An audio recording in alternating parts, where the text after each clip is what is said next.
Jueves 29 de abril, lección número 5, hijos de la promesa, para memorizar.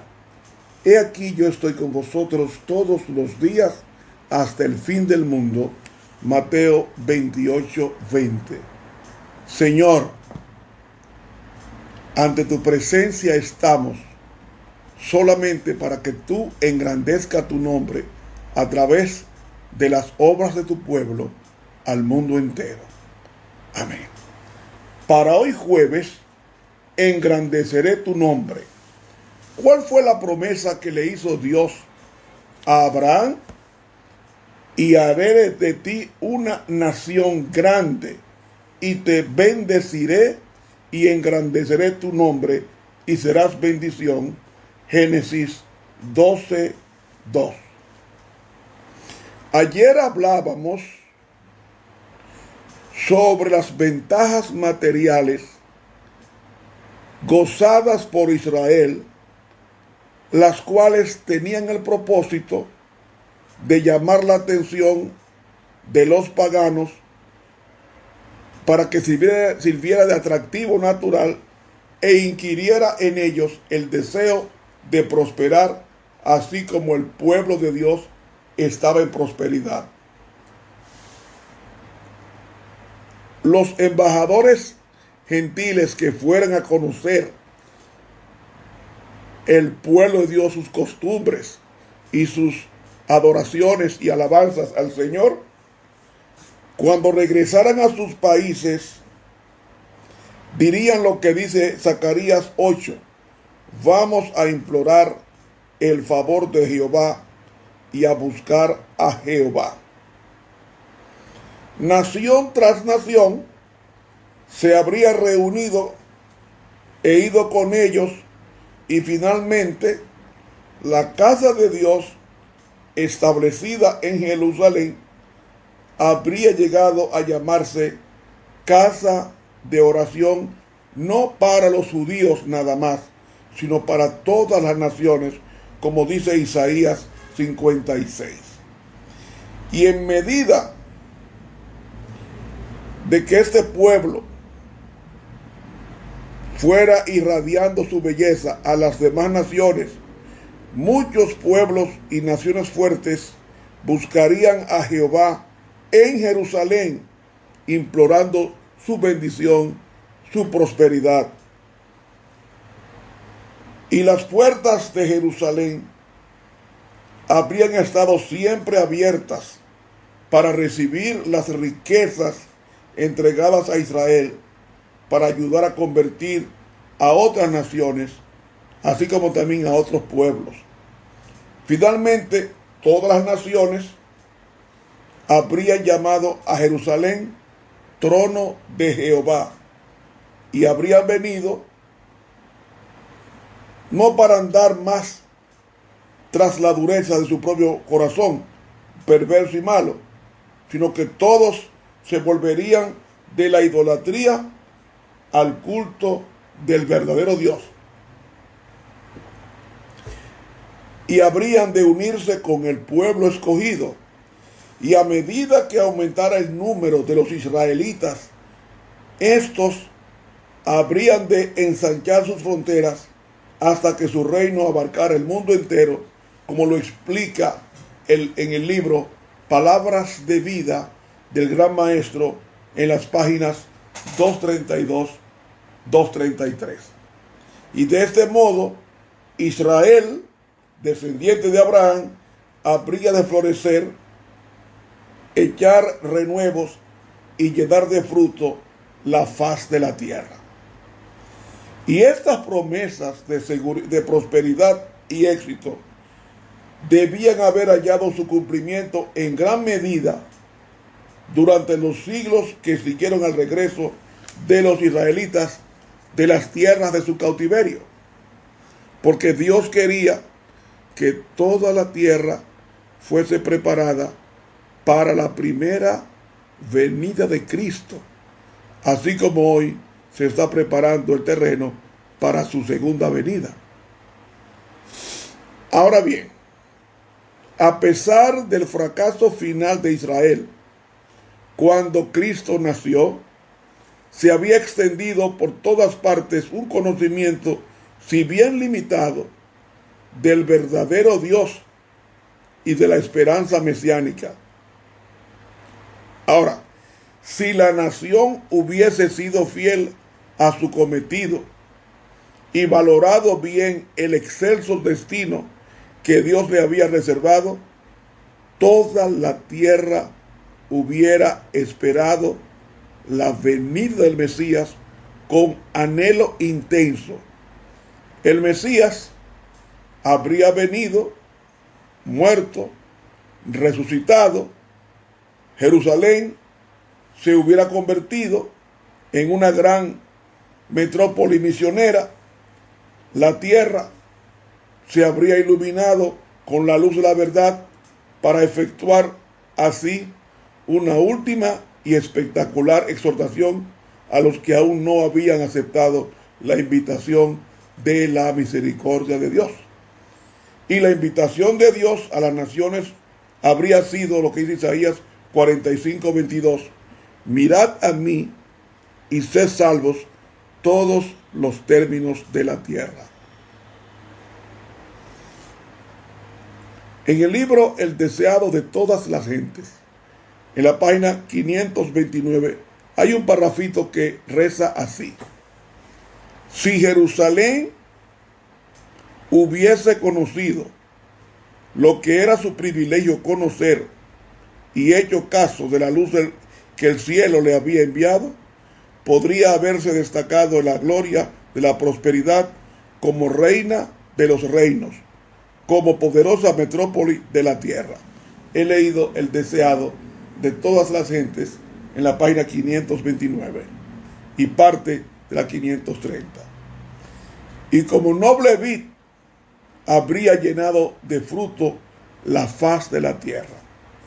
En el libro El conflicto de los siglos, página 21, hay una línea que reza así: de haberse mantenido Israel como nación fiel al cielo, Jerusalén habría sido para siempre la elegida de Dios. Conflicto de los siglos, página 21 de la pluma inspirada. Después de la última exhortación al mundo para que reconociera al Dios verdadero, los que persistieran en negarse a ser fieles a Dios concebirían el mal pensamiento, ¿cuál? De sitiar la ciudad de Jerusalén y tomarla por la fuerza para apoderarse de las ventajas materiales que Dios había derramado sobre su pueblo. Y durante el sitio, los israelitas réprobos habrían sido muertos por sus enemigos. Y en el cuadro profético se representa a Dios como el que convoca a las naciones en Jerusalén, en Joel capítulo 3, en Ezequiel capítulo 38, en Ezequiel capítulo 39, etc. Él tiene juicio contra ellas, porque se han rebelado contra su autoridad, y Dios las juzgaría y las destruiría allí, y cualquier nación o reino que no sirviera a Israel perecería. Como dice Palabras de Vida, el gran maestro, en la página 232, lo siguiente: habían de ser desposeídas las naciones que rechazaran el culto y el servicio al verdadero Dios. Palabras de Vida, página 232. De esta forma, la tierra sería limpiada de los que se oponían a Dios. Jehová sería rey sobre toda la tierra y su dominio se extendería de mar a mar, como dice Zacarías 9, y hasta los fines de la tierra. Y en ese día como dice Zacarías 14:16, todos los que sobrevivieren de las naciones que vinieron contra Jerusalén subirán de año en año para adorar al Rey, a Jehová de los ejércitos. Zacarías 14:16. Hermanos, hemos visto de ayer hacia acá que Dios proporcionó a los israelitas toda clase de facilidades para que llegasen a ser la más grande nación de la tierra. Y cuando produjo uvas silvestres en vez de los frutos maduros del carácter, Dios preguntó en Isaías 5, ¿qué más podía hacer a mi viña que yo no haya hecho en ella? Y amigo, no había otra cosa que Dios pudiera haber hecho en favor de ellos, pero a pesar de todo, fracasaron por no someterse a las restricciones y a los mandamientos de Dios. No pudieron llegar a la alta norma que Él deseaba que ellos alcanzasen, ni recibieron las bendiciones que Él había estado dispuesto a concederles. Hermanos, somos nosotros los que intentamos y malogramos el plan de Dios en forma personal como también en forma colectiva. Aquellos israelitas que se esforzaron por cooperar con la voluntad revelada de Dios, recibieron personalmente una medida de los beneficios que Dios había prometido a la nación. Y esto ocurrió en el caso de Enoc, de Génesis 5:24, en el caso de Abraham, de Génesis 26:5, en el caso de José, en Génesis 39 del 2 al 6. Y así sucedió con Moisés, de quien se dice que hasta el día de su muerte sus ojos nunca se oscurecieron ni perdió su vigor. Eso está en Deuteronomio 34:7. Lo mismo ocurrió con Daniel, un ejemplo brillante de lo que el hombre puede llegar a ser aún en esta vida si hace de Dios su fuerza y aprovecha sabiamente las oportunidades y los privilegios que están a su alcance. Y semejantes fueron los casos de Samuel, el profeta Samuel, del profeta Elías, de Juan el Bautista, de Juan el discípulo amado y de muchos otros. Y la vida de Cristo es el ejemplo perfecto del carácter que Dios quiere que se reproduzca en su pueblo, hogaño como antaño. Dice la sierva de Dios en el libro La Educación, en la página 16, 2 líneas. El ideal que Dios tiene para sus hijos está por encima del alcance del más elevado pensamiento humano. El blanco a alcanzarse es la piedad, la semejanza a Dios. He leído el libro La Educación, página 16 de la Pluma Inspirada. La gloriosa era del rey David, así como también el rey Salomón, indicó lo que podría haber sido el comienzo de la era de oro para el pueblo de Dios. En 1 Reyes 10 leemos lo que un visitante real exclamó de la capital: ni aún se me ha dicho la mitad. Porque la gloria que caracterizó la primera etapa del reinado de Salomón se debió en parte a su fidelidad durante ese tiempo y en parte al hecho de que su padre David apreció plenamente los excelsos privilegios y las responsabilidades de Israel. Antes de que los israelitas entraran en la tierra prometida, Dios les advirtió que no olvidaran que las bendiciones que recibirían si cooperaban con Él serían regalos del cielo y que no serían en primera instancia el resultado de su propia sabiduría ni tampoco de su propia habilidad. Salomón cometió un craso error cuando no entendió cuál era el secreto de la prosperidad de Israel. Salvo unas pocas y notables excepciones, tanto los dirigentes como el pueblo se fueron hundiendo más y más, generación tras generación, hasta sumergirse en la apostasía. Léalo en Isaías 3, en Jeremías 5, en Ezequiel 22, en Miqueas 3. Amigos y hermanos, el reino de Dios se dividió después que murió Salomón, y esa división, aunque trágica, sirvió para aislar por un tiempo al reino de Judá de la marea de idolatría que pronto cubrió al reino del norte de Israel, como dice Oseas 4:17.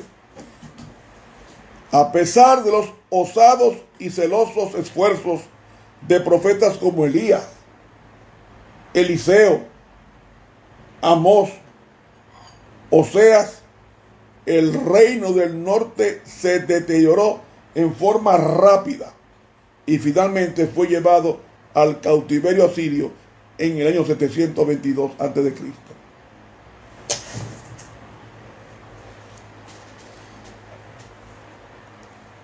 A los habitantes de esa nación no se les prometió una restauración completa de su poder anterior al de Palestina.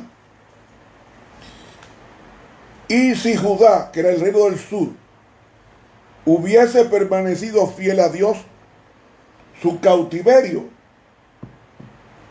no hubiera sido necesario, porque vez tras vez Dios advirtió a su pueblo que la desobediencia daría por resultado el cautiverio. Lo dijo Jeremías 18, lo dijo Zacarías 6, lo dijo Deuteronomio 28. Les anunció que progresivamente disminuiría su fuerza y su prestigio como nación hasta que todos fueran llevados cautivos a Babilonia, como lo dice Deuteronomio capítulo 28 a partir del versículo 15. El propósito de Dios, ¿cuál era? Era que el ejemplo de Israel sirviera como advertencia para Judá, pero ellos no aprendieron la lección.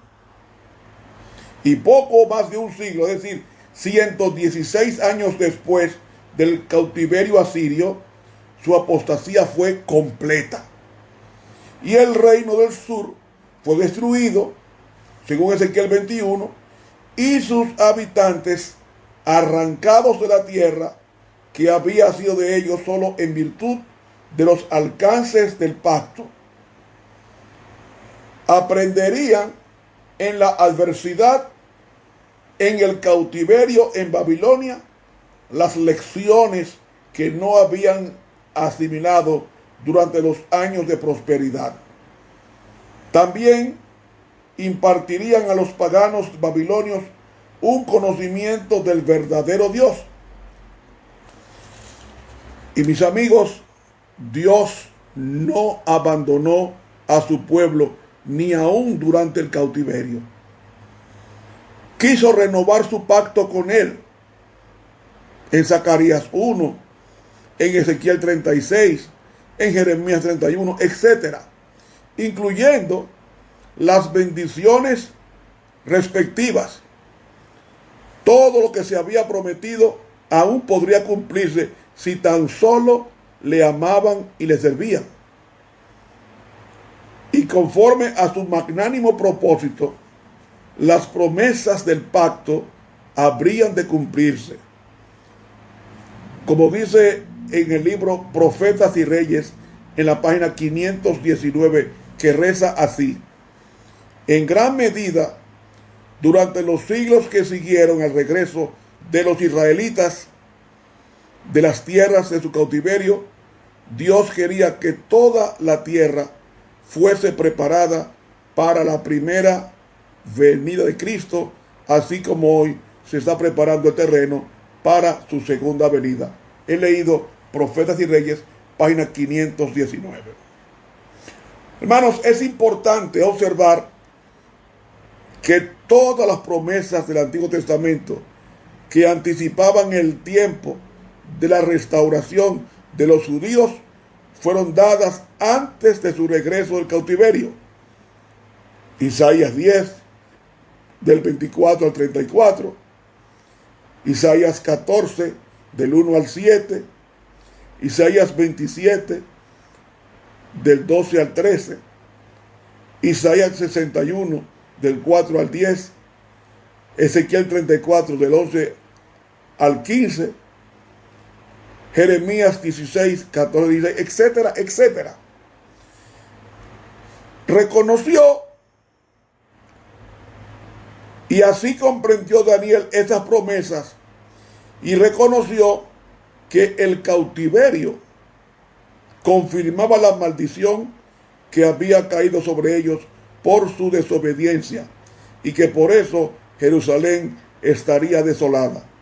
Entonces, ¿qué hizo Gabriel? Vino a Daniel para asegurarle que su pueblo sería restablecido y que finalmente vendría el Mesías. Pero el ángel dijo que el Mesías sería rechazado y que se le quitaría la vida por causa de las abominaciones de Israel, y Jerusalén y el templo una vez más quedarían en ruinas. Israel como nación tendría su segunda y última oportunidad de cooperar con el plan divino en el lapso comprendido entre el retorno de Babilonia con Zorobabel, con Esdras y Nehemías, y el rechazo del Mesías. ¿Por qué? Porque Daniel 9:24 dice 70 semanas, es decir, 490 años, fueron determinados o cortados para los judíos. ¿Para qué? Para terminar la prevaricación, poner fin al pecado, expiar la iniquidad, traer la justicia perdurable. Sin embargo, se hizo evidente que los judíos nunca alcanzarían la norma que Dios requería de ellos, lo cual el profeta Malaquías hace notar con toda claridad en el capítulo 1 de su libro, capítulo 2, el capítulo 3 del libro de Malaquías. Y el culto rutinario suplantó a la religión sincera. Se respetaban las tradiciones humanas en lugar de la voluntad revelada de Dios. Y lejos de transformarse en la luz del mundo, el pueblo judío, como dice Profetas y Reyes, en la página 523, se encerró en sí mismo y se aisló del mundo para protegerse de ser seducidos por la idolatría. ¿Qué le parece? Perdieron de vista el espíritu de la ley por su minucioso apego a la letra de la misma ley.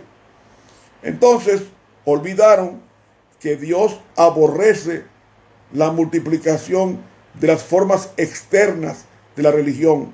Está en Isaías capítulo 1. Y que solo pide al hombre que haga justicia, ame misericordia y se humille ante Dios, como dice Miqueas 6:8. Pero en su misericordia Dios todavía soportó a su pueblo y a su debido tiempo vino el Mesías, como dice Malaquías el capítulo 3. En el libro Profetas y Reyes, página 526, leemos una línea que dice: si el pueblo le hubiese recibido, Cristo habría evitado a la nación judía su condenación.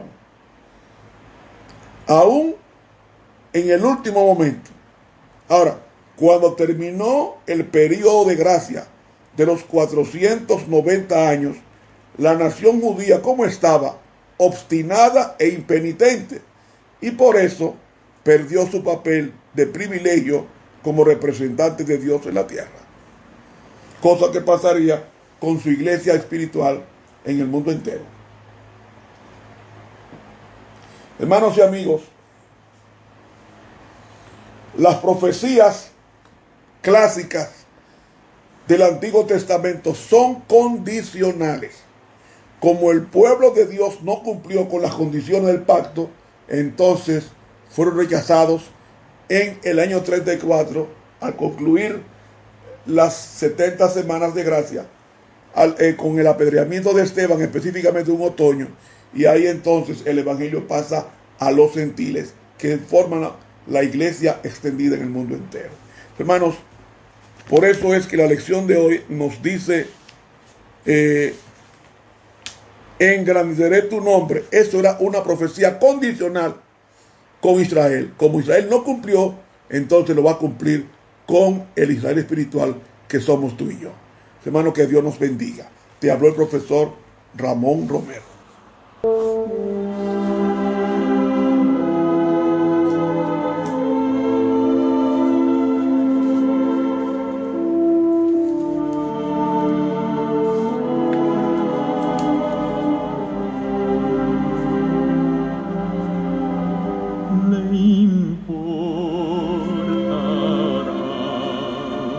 Jesús esté doliente mi corazón,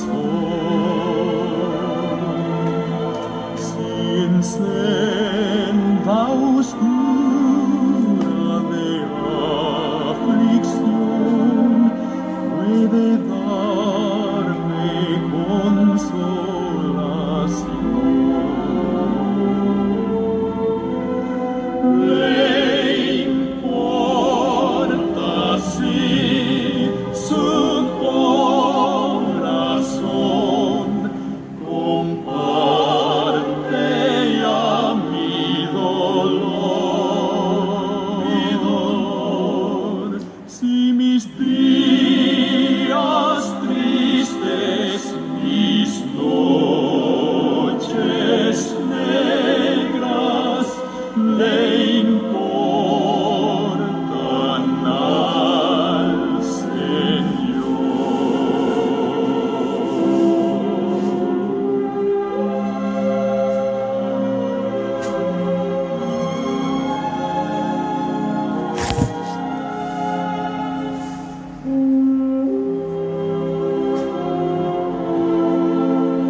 Su